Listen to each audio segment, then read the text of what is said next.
ছি মামু ছি ছি ছি ছি ছি ଟିକେ ହେଲେ ଲାଜ ସରମ ଲାଗିବା କଥା ତୁମ ବଢିଲା ଭଉଣୀ ପୁଣି ବିବାହିତା ନାରୀ ତା ଉପରେ ଏତେ ଅନ୍ୟ ଅତ୍ୟାଚାର କରୁଛ ମୁଁ ଭାବୁଥିଲି ମୋ ମାମୁ ଗୋଟେ ଭଲ ମଣିଷ ହେଇଥିବେ ବୋଲି ହେଲେ ସେଟା ଗୋଟେ ଯୁଗ ଯୁଗ ଯୁଗ ଯୁଗ ଯୁଗରେ ଏଇ ମାମୁ ଶବ୍ଦଟା ଗୋଟେ କଳଙ୍କିତ ଆଉ ବେଇମାନର ଶବ୍ଦ ହଉଛି ଏଇ ମାମୁ ଶବ୍ଦ। ହଁ ସେଇ ମାମୁ ଶବ୍ଦ ହଉଛି ପ୍ରତି ଯୁଗରେ ଗୋଟାଏ କଳଙ୍କ ଶବ୍ଦ। ଏ ଦୁନିଆରେ ବଞ୍ଚିବା ପାଇଁ ହେଲେ କେବଳ ଟଙ୍କା ଦରକାର। ଆମେ ବର୍ଷ ଆମେ ବର୍ଷ ବାବୁ ବର୍ଷରା पैसा क्या न करेगा सही पैसा पाई परा बाटा छुआ को बिक्री करी दौचे सही पैसा पाई बाप को पोटा हाणी दौचे हे दुनिया रे टंका टंका ही सबुठे बड़ कहीं ना जहाँ पाखरे टंका नहीं से गोटाए स्थिर भल स्वामी हो पारिबन जहाँ पाखरे टंका रहे से गोटाए छुआर भल बापा हो पारिबन जहाँ पाखरे टंका रहे से गोटाए माँ बापार योग्य सन्तान हो पारिबन जहाँ पाखरे टंका रहे से केवे सभा समिति रे मुख्य अतिथि हो पारिबन और जहाँ पाखरे टंका से होचे कली जुगरे जीवंत ईश्वर हाई कली जुगरे बंचिबाकु हेले टंका दरकार टंका और सही टंका मते पागल करि दैछे सजाई दैछे मते कलंकित हेले मामू मने रखिबा दरकार तमे जे जो कहि गल एबे तमे योग्य योग्य योग्य बोली ना हेले कोठी लेखा हेनी जे मनीष मारी तमे पैसा अर्जन करी हां हेठी उपार्जन को आखि आगे देखा जाए नहीं ताहेले पैसे दरकार खा जाए সেই টঙ্কা ধনী আর গরিবর পার্থক্য এটি বড় লোক হবার বড় পুনি অনিশা মতে পাগল করে মনে রাখ মামু ধনী হও কি গরিব দিনে স্বর্গ ধামକୁ নিশ্চয় ଯିବ ହେଲେ সেই সমୟରେ কাড়ি কৌড়িটি ବି ତମେ ନେଇ ପାରିବନି কে জানিছি যাহা পাখরে টঙ্কা the say Amar hey B জীব ହେଲେ ମାମୁ ମନେ ରଖ ତମେ ଯୋଉ ପଇସା ପାଇଁ ପାଗଳ ହେଇଛ ନା ସେଇ ପଇସା ହିଁ ତମ ଦିନେ ମୃତ୍ୟୁର କାରଣ ହବ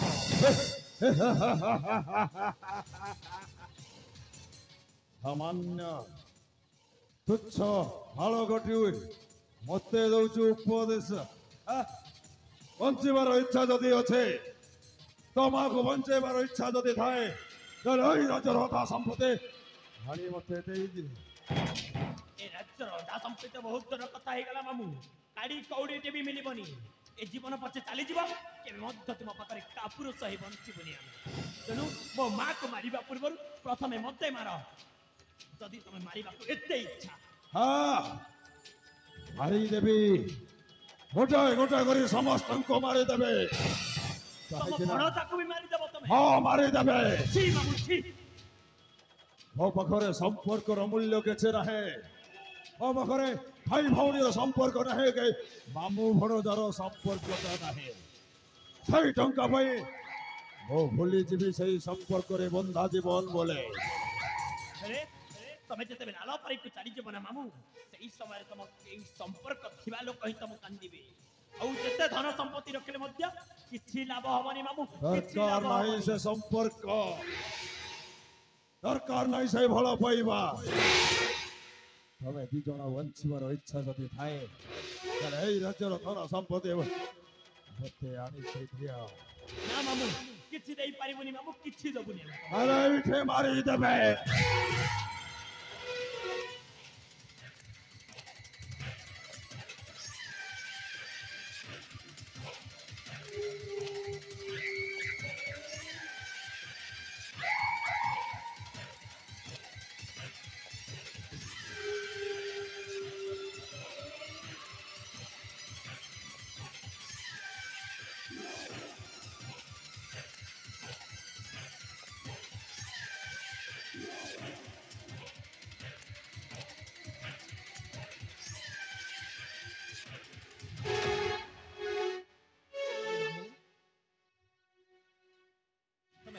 ଶୁଣିବା କଥା ଦିନେ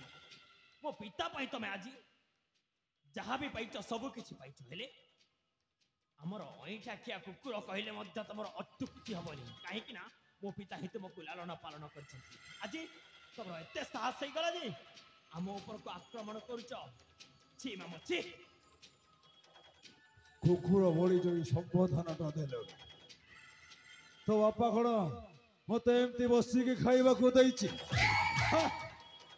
କୁକୁର ବୋଲି କାହାକୁ କହୁଛ ହେଇ ମୁଁ ଯଦି ସତରେ ଏଇ ରାଜ୍ୟରେ କୁକୁର ହୋଇଥାଏ ତାହେଲେ ସେଇ କୁକୁରଟା ଆଜି ଏ ମାଲିକକୁ କାମୁଡ଼ିବ ହଁ କୋଉଠି ଦେଖିଛ ମୋର ସେଇ କୁକୁର ରୂପ ହେଇ ରେ ଦେଖ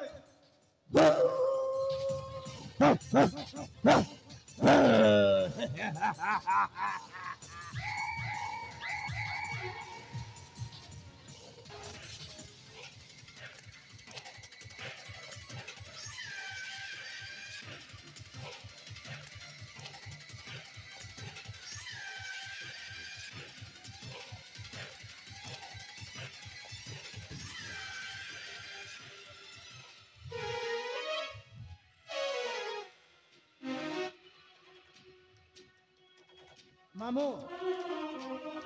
ତମେ ଗୋଟେ ପାଗଳ ହେଇଗଲ ନା କଣ ବହୁତ ପାଗଳ ହେଇଯାଇଛି ହେଲେ ମରଣ ମୁହଁରୁ ଫେରି ଆସିଛ କଣ ହେଇ ତମ ଜନ୍ମ ମାଟିରେ ମରିବା ପାଇଁ ନାଇଁ ମାମୁ ମରଣ ମୁହଁରୁ ଫେରି ଆସିଛି ତମ ପରି ପାପୀମାନଙ୍କୁ ଜମଲାୟ ପଠେଇବା ପାଇଁ ହଁ, ତାହେଲେ ମତେ ମାରିବା ପାଇଁ ଆସିଛ ହଁ ମାମୁ ନାମ ଦୁର୍ଯ୍ୟୋଧନ ନା ରାବଣ ମତେ ପୁର ବିଜୟୀ କଂସ ଆଉ ଏଇ କଂସକୁ ମାରିବା ପାଇଁ କେହି ଜନ୍ମ ହେଇନାହାନ୍ତି ଯାହାର ଯଦି ଏଇ ନୃସିଂହଗଡ଼ ସୂର୍ଯ୍ୟ ବଂଶର ରକ୍ତ ପ୍ରବାହିତ ହଉଥାଏ ଯାହାର ଯଦି ମତେ ମାରିବାର ସାମର୍ଥ୍ୟଟା ଥାଏ ହେଲେ ମାର କବେ ପ୍ରସ୍ତୁତ ଅଛି ଦେଖେବେ ଠିକ ଅଛି ମାମୁ ଆପଣ ଯଦି ତ୍ରିପୁରା ବିଜୟୀ କଂସ ତାହେଲେ ମୁଁ ବି ଏ କଲିଯୁଗରେ ଶ୍ରୀକୃଷ୍ଣ ହେଇ ଜନ୍ମ ହେଇଛି ତମେ ଯଦି ଶ୍ରୀକୃଷ୍ଣ ହେଇ ଜନ୍ମ ହେଇଛ ତାହେଲେ ଏଇ କଂସ କହୁଛେ ହେଇଯାଉ ସେଇ ପୁରାତନ ଆଉ ଥରେ ନୂତନ ଅଧ୍ୟାୟ ଉଠ ଆଉ ମାର ମତେ ଠିକ ଅଛି ମାମୁ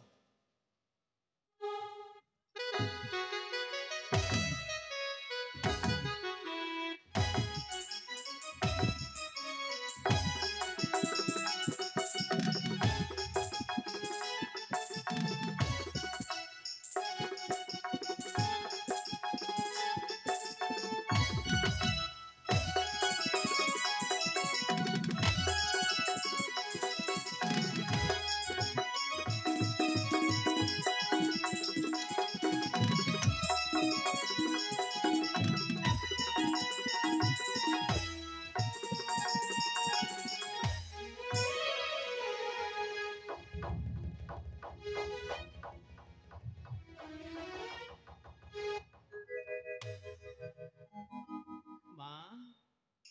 ଦେଖିଲ ନା ମା